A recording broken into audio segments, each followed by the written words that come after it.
Assalamu alaikum, ladies and gentlemen. I hope all of you are doing great. I welcome to all of you on my YouTube channel Study Station. Ladies and gentlemen, today we are going to start another important series which is taken from first year class English subject. And in this series, we will take start from the basic one. We will take start from the one act play.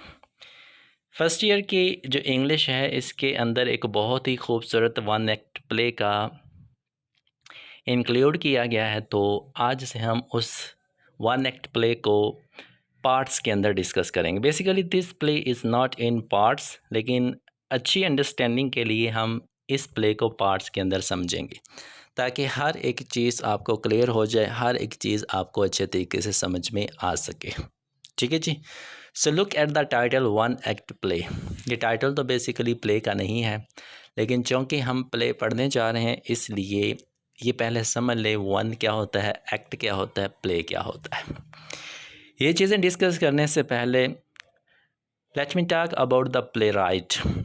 You can see the picture on the below corner of right side. ये जो writer हैं जी, ये Irish writer हैं और इनका नाम है Sean O'Casey. This is the name of the playwright Sean O'Casey. You cannot pronounce it Sean O'Casey. This is Sean O'Casey. Sean O'Casey. It's Sean O'Casey. अब यहाँ पे आपको एक लेटर नज़र आ रहा है ओ। In Irish language, in Irish alphabet, O is used for son of. जिस तरह हम एस ओ यूज़ करते हैं पाकिस्तान के अंदर सन ऑफ के लिए कि ये भाई इसका बेटा है, तो आयरिश लैंग्वेज के अंदर सन ऑफ की जगह जस्ट ओ लगा देते हैं। It means Sean is the son of Casey, कि जो शॉन है वो केसी का बेटा है। ठीक है जी। So this is the master one who wrote this play that we are going to discuss today. ठीक है जी। प्ले का आगाज़ करने से पहले वन एक्ट प्ले को समझ लेते हैं कि ये क्या होता है जी। There are many students, there are many readers who can not find the difference between play and drama. बहुत से जो बच्चे हैं या जो स्टूडेंट्स हैं, कभी कभार पढ़ाने वाले भी जो होते हैं वो एक ही बात करते हैं कि प्ले और ड्रामा एक ही चीज़ होता है। Definitely it is the same thing कि कोई भी जो लिखी हुई चीज़ होती है वो आपका ड्रामा भी होता है, वो आपका प्ले भी होता है। This is acceptable. लेकिन मैं यहाँ पे मौजूद हूँ जी आपको इनके दरमियान एक बेसिक फ़र्क बताने के लिए।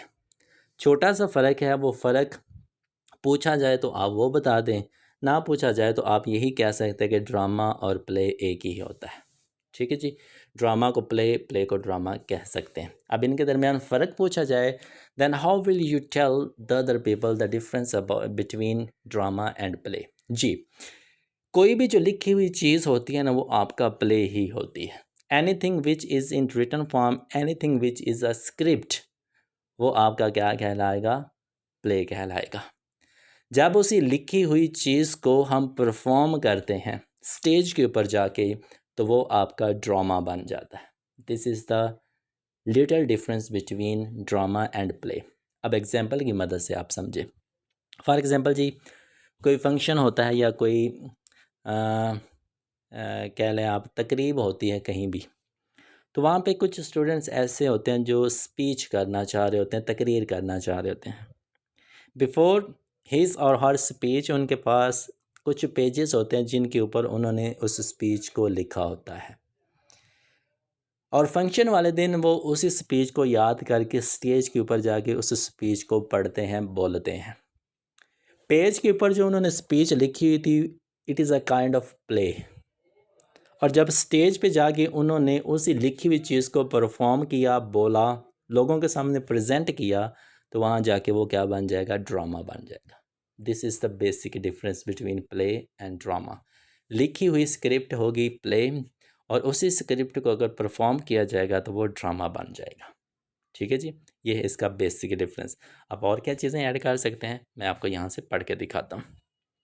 Drama is a type genre of literature.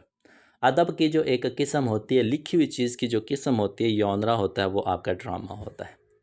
It includes tragedy comedy, tragic comedy, one act place ETC। अब लिटरेचर जो होता है वो लिखी हुई फॉर्म के अंदर होता है।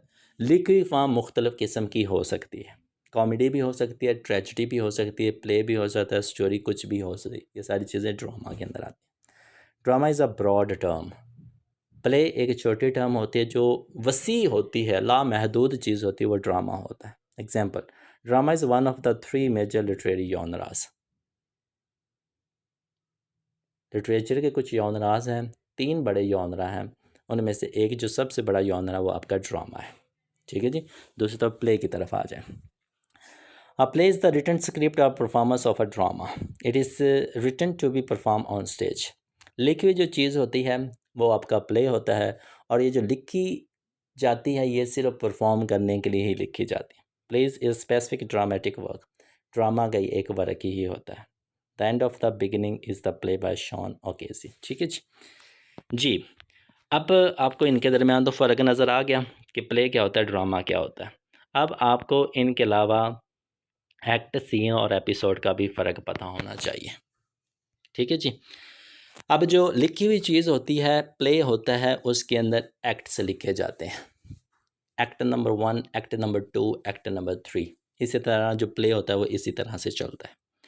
और एक्ट्स के अंदर ही जो छोटा पार्ट होता है वो आपका सीन कहलाता है। फॉर एग्जांपल, एक्ट नंबर 1 आएगा तो उसके अंदर सीन नंबर 1 आ सकता है, सीन नंबर 2 आ सकता है, सीन नंबर 3 आ सकता है। इसी तरह जब एक्ट नंबर 2 स्टार्ट होगा, फिर scene number 1, scene number 2, scene number 3। Play का जो बिग पार्ट होता है, मेजर पार्ट होता है, वो एक्ट होता है, और एक्ट के अंदर जो स्मॉलर पार्ट्स होते हैं वो आपके सीन कहलाते हैं। फिर आ जाता है जी आपका episode. Episode is always used in drama. Drama के अंदर एपिसोड का यूज़ किया जाता है। ठीक है जी। तो इस तरह से इनके दरमियान भी फ़र्क याद रखिएगा। तो ये था जी आपकी first slide, one act play. अब पीछे चले जाएं। वन एक्ट प्ले क्या होता है? प्ले आपको पता चल गया, एक्ट पता चल गया, वन क्या होता है? एक। जिस तरह अगर आप कोई ड्रामा देख रहे हैं, वो ड्रामा एक ही किस्त, एक ही एपिसोड के अंदर ख़त्म हो गया है। ठीक है जी। दूसरा उसका एपिसोड नहीं आया, छोटी सी मुख्तसर सी कहानी एक ही एपिसोड के अंदर ख़त्म हो गई है, तो वो वन एपिसोड ड्रामा कहलाएगा। ठीक है जी। इसी तरह का जो चीज़ लिखी हुई है वो सिर्फ एक ही एक्ट के अंदर पूरी कहानी लिख दी गई है, तो वो वन एक्ट प्ले बन जाएगा। उम्मीद करता हूँ कि आपको वन एक्ट प्ले की समझ आ गई होगी। तो शॉन ओकेसी साहब ने जो प्ले लिखा है वो एक ही एक्ट का लिखा है, मीन्स कि एक ही एक्ट के अंदर पूरी की पूरी कहानी है। अब वो प्ले कौन सा है, उसके टाइटल की तरफ आ जाए जी। The name of the place, the end of the beginning. बहुत ही कमाल का ये टाइटल लिया गया। जितने भी टाइटल्स मैंने आज तक पढ़े हैं, पढ़ाए हैं, देखे हैं, उनमें से जो सबसे खूबसूरत और सबसे अच्छा इफ़ेक्टिव मुझे लगा है, this is the name, the end of the play. मैं बार बार प्रोनाउंस करता हूँ, the end of the play, the end of the beginning, the end of the beginning, the end of the beginning. ठीक है जी। अब यहाँ पे आपको कुछ वर्ड्स नज़र आ रहे हैं, THE। पहला जो आपको THE नज़र आ रहा है, इसको आप बोलते हैं दी। दूसरा जो THE नज़र आ रहा है, इसको आप बोलते हो the end of the beginning, the end of the beginning. अब ये फ़र्क क्यों आ रहा है, ये समझ लीजिए। दी आप उस वक्त प्रोनाउंस करते हैं जब अगला वर्ड वॉवल साउंड से शुरू हो रहा होगा, AEIOU। अगर नेक्स्ट वर्ड वॉवल साउंड से शुरू हो रहा होगा, उससे पीछे THE लगा हुआ, तो आप उसको दी बोलेंगे। जिस तरह एंड स्टार्ट हो रहा है वॉवल साउंड E से, इसलिए पीछे वाला जो वर्ड होगा THE वो पढ़ा जाएगा दी। आगे वाला जो आपको THE नज़र आ रहा है, उसके आगे वर्ड आ रहा है beginning. Beginning is not a vowel sound, it is a consonant. तो इसलिए ये दी नहीं होगा, ये द होगा, the end of the beginning. ठीक है जी। तो ये टाइटल क्यों रखा गया, ये समझे। Sean O'Casey used irony in this title. Sean O'Casey साहब ने इस टाइटल के अंदर आयरनी का इस्तेमाल किया है। किस तरह से समझें इसको, आयरनी होती क्या, पहले ये समझ लें। आयरनी बच्चे कहते हैं ऑपोजिट मीनिंग को। किसी भी चीज़ का जो उल्ट मतलब होता है ना, वो आयरनी कहलाता है। For example, if the teacher is taking the class, एक टीचर है वो क्लास के अंदर खड़ा है, उसका लेक्चर हो रहा है जी सुबह 11 बजे। स्कूल या कॉलेज लगता है 7 या 7:30 बजे। 11 बजे टीचर का लेक्चर शुरू हुआ, तो उसके 11 बजे लेक्चर के अंदर एक स्टूडेंट आ जाता है घर से। वो इजाज़त लेता है, मैं आई कम इन। टीचर कहते हैं कि आप तो आज बड़ा जल्दी आ गए। ना यू टेल मी कि टीचर ने जो वर्ड्स कहे, जुमला कहा, क्या इसका मतलब वही है जो उसको कहना चाहिए कि आप तो बड़ा जल्दी आ गए? नहीं, वो बेसिकली कहना चाहते हैं कि भाई आप बहुत देर से आए। तो इस जुमले के अंदर क्या यूज़ की गई है? आयरनी यूज़ की गई, ऑपोजिट मीनिंग यूज़ किए गए। जब कभी भी किसी भी स्टेटमेंट के अंदर, इवेंट के अंदर, मौके के ऊपर, कंडीशन के अंदर ऑपोजिट यूज़ किया जाता है तो वो आपका आयरनी बनता है। ये जो टाइटल है ये बेसिकली एक आयरनी है। आयरनी किस तरह से, अब मैं आपको वो समझा देता हूँ। The end of the beginning, the end, and कहते हैं इख्तिताम को, बिगिनिंग कहते हैं आगाज़ को। The end of the beginning, आगाज़ का इख्तिताम। अब ये क्या बात हुई, आगाज़ का इख्तिताम? आगाज़ का इख्तिताम किस तरह से हो सकता है? जो एक आगाज़ होगा उसका एंड काफ़ी देर के बाद होगा, मीन्स का एंड तो उसका होना है। आगाज़ का इख्तिताम किस तरह से हो सकता है? ठीक है जी, आयरनी इसके अंदर यूज़ हुई है। आयरनी किस तरह से यूज़ हुई है स्टोरी के ज़रिए पता चलेगा, या मैं आपको दो स्मार्ट सी एग्जांपल समझाता हूँ, उसकी मदद शायद आपको समझ में आ जाए। देखिए जी, फॉर एग्जांपल जी, you are in any class, 9th class, 10th class, first year, second year, आप किसी भी क्लास के अंदर है। अब आपका फॉर एग्जांपल कल एग्ज़ाम है, कल आपका बोर्ड का पेपर है। आप रात को बैठे, आपने किताब निकाली और कल का पेपर पढ़ना आपने शुरू कर दिया। फॉर एग्जांपल कल आपका इंग्लिश का ही पेपर है, आपने इंग्लिश की बुक या हेल्पिंग बुक उठाई, आपने पढ़ना शुरू कर दिया। पढ़ते गए आप जी, आपने एक चैप्टर आपने कवर कर लिया, एक चैप्टर आपको याद हो गया। अब जब आपको एक चैप्टर याद हो गया तो आप ख़ुद से क्या कहेंगे कि भाई मुझे पेपर याद हो गया? नो, पेपर याद नहीं हुआ, आपको शुरू वाली चीज़ याद हुई है। आगे और भी हर्डल्स हैं, आगे बहुत सिलेबस पढ़ा हुआ, आगे बहुत सी चीज़ें पढ़ी हैं। इट मीन्स कि जो आपने स्टार्ट किया था वो ख़त्म हुआ है, बाकी चीज़ें ख़त्म नहीं हुई। ठीक है जी, ये है जी आपके फर्स्ट एग्जांपल। एग्जांपल नंबर 2 समझें। फॉर एग्जांपल जी, पाकिस्तानी एजुकेशन सिस्टम बहुत लंबा है। ठीक है जी, केजी से शुरू होता है, 1 2 3 इसी तरह चलते चलते ये बैचलर, मास्टर्स और पीएचडी तक चलता है। अब एक बच्चा पहली क्लास पास करता है, दूसरी क्लास 5वीं तक पास करता है, और वो घर आके कहे भाई मैंने तो पढ़ लिया है, मेरी तो तालीम मुकम्मल होगी। What does it mean? इसका मतलब क्या है कि उसकी तालीम मुकम्मल होगी? नहीं, तालीम का जो फर्स्ट पोर्शन था, फर्स्ट पार्ट था, उसने वो मुकम्मल किया है, पूरी तालीम मुकम्मल उसने नहीं की। तो ये क्या होता है? आगाज़ का अंजाम, आगाज़ का इख्तिताम होता है कि जो शुरू आपने काम किया होता है वो ख़त्म होता है, आगे उसके अलावा भी और चीज़ें पड़ी होती हैं। बात समझ में आ गई जी? तो यही चीज़ आपको इस प्ले के अंदर देखने को मिलेगी। चीज़ें डिफरेंट होंगी, चीज़ें ऑपोजिट होंगी, और चीज़ें ऐसे आपको पता चलेगा कि इनका आगाज़ हुआ है कि इनका इख्तिताम हुआ है। आप उस चीज़ को टैकल ही नहीं कर सकते।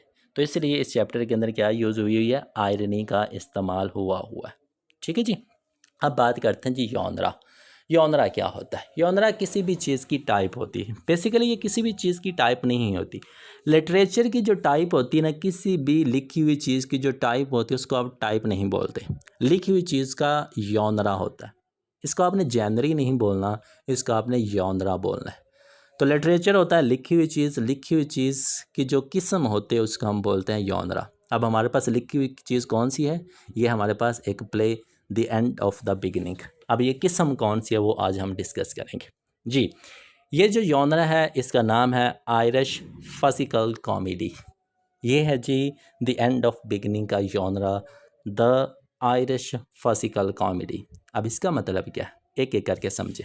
आयरिश, आयरिश वो चीज़ होती है जो आयरलैंड के अंदर लिखी गई या आयरलैंड के किसी बंदे ने इसको लिखा। इट मीन्स के ये जो प्ले है the end of the beginning, इसको एक आयरलैंड के राइटर ने लिखा है, जिसकी वजह से ये क्या है? आयरिश।